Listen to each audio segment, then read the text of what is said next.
Long ago, in a peaceful kingdom nestled between forest and mountain, a terrible shadow had fallen upon the land. A monstrous wild boar had emerged from the depths of the forest, destroying crops and devouring any soul who dared cross its path. Deep within the cursed woods, the beast made its lair, and none who entered ever returned. It was no ordinary boar. It was a creature of nightmares. Whosoever slays this terrible beast shall receive my daughter's hand in marriage and half my kingdom. The princess stood quietly beside her father, knowing her future now rested in the hands of brave hunters. From far and wide came brave hunters, knights and adventurers, each hoping to claim the great prize. One by one they entered the forest, brave and proud, full of confidence in their skill. But one by one, they vanished into the trees, never to return again. The king's proclamation spread across every village, every hamlet, every farm in the realm. In a small cottage at the edge of the kingdom lived two brothers, sons of a poor woodsman long since passed. The younger brother was gentle of heart, pure of soul, beloved by all who knew him. But the elder brother carried darkness in his soul, proud, greedy, and forever envious of his gentler sibling. Brother, the king has called for hunters. Together we might slay the beast and save our kingdom. Yes, brother. Let us go together. The prize shall be ours. And so the two brothers set forth at dawn, walking the long road toward the cursed forest. We shall split paths, brother, to cover more ground. May fortune favor us both. They parted ways at the great fork, each taking a separate path into the unknown depths. The younger brother walked with humble courage, his heart pure, his prayers silent. But the elder brother, lazy and overconfident, stopped to drink wine and rest in idle comfort. He came upon an ancient stone bridge, where the forest seemed to whisper old secrets. He drank from the clear waters, refreshing his weary spirit. Brave youth, take this enchanted spear. Only it can pierce the heart of the beast.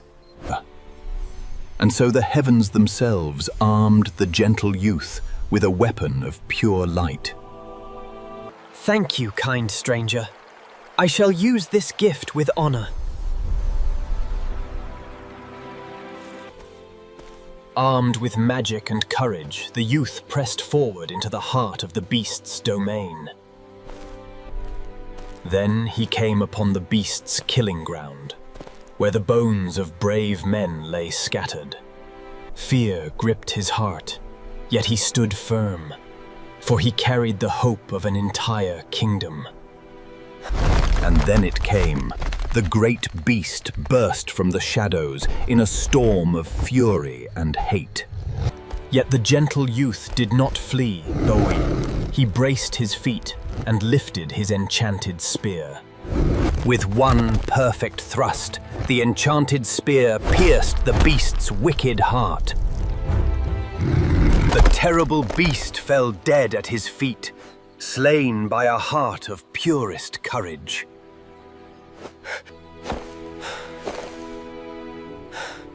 Thank the heavens, sir. My kingdom is saved. He hoisted the great beast upon his shoulders, ready to bring proof of his victory to the king. He walked the forest paths in peace, the danger now ended, his heart light with joy. Near the forest's edge stood a humble tavern, where weary travelers might rest. Inside, the elder brother sat drinking, having found neither courage nor beast in the forest. Brother, look! I have slain the beast. Our kingdom is saved. But instead of joy, a poisonous envy bloomed in the elder brother's heart. "Brother, well done. Sit, let us drink together in celebration of your great victory." They left the tavern together, walking the lonely path toward the kingdom and the king. They came to a lonely bridge above a deep stream, far from any witness, far from any help. Greed had eaten his soul. In that dark moment, he chose the path of evil. Brother, the stars are beautiful, Tonig. And so the elder brother committed the darkest of crimes, a pang. He slew his own gentle kin. The gentle youth fell into the cold, dark waters, his pure heart silenced forever. The stream became his grave, and the bridge his tombstone. He took the slain beast for himself, intending to claim the glory that was never his. He buried his brother beneath the bridge's sandy bed, certain no soul would ever discover the truth. By dawn, he reached the kingdom, rehearsing the lie he would tell the king. He marched into the kingdom as a hero, the people cheering silently for what they believed was his deed. "Brave hunter, you have done what no other could. The kingdom is forever in your debt." "It was a long and terrible battle, Your Majesty. The beast nearly took my life mail, but I prevailed." Yet the princess felt a strange unease, as though her heart whispered of a hidden truth. "As I promised Bev, my daughter shall be your bride, and half my kingdom your dominion."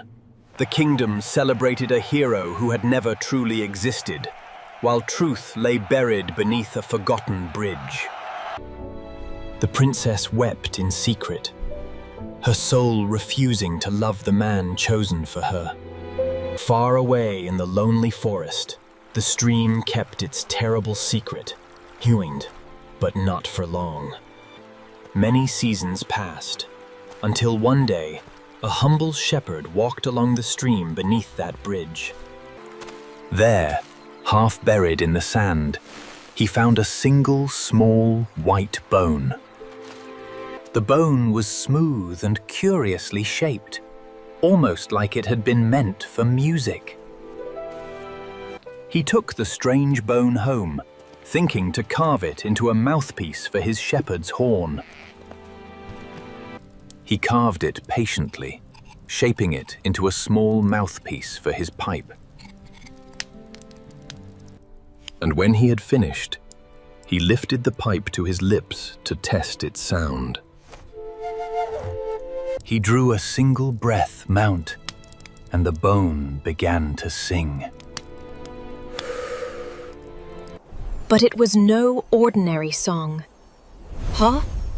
The bone sang with a human voice. The shepherd froze in terror, for the bone sang words no living mouth had spoken. And the song that poured forth was a song of murder, a song of buried truth. "Oh, shepherd, shepherd, you blow upon my bone.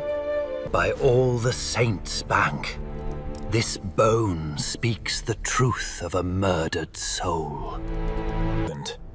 The bone had spoken, and now the shepherd carried a terrible knowledge, Conant, and a heavy duty. At first light, the shepherd set out for the king's castle, the singing bone safe in his keeping.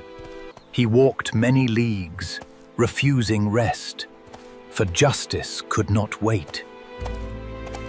"Good guards, I bear an urgent matter for the king, Skeng, a matter of life and truth."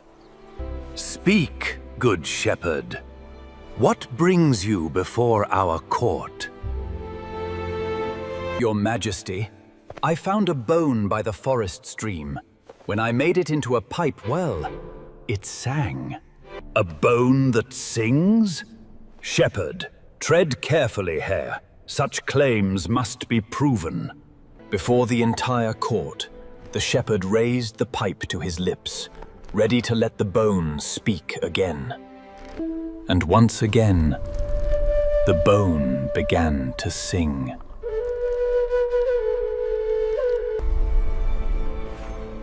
O kindly king, O gentle court, my The princess understood at once, Pay. Her wedded lord was no hero, but a murderer.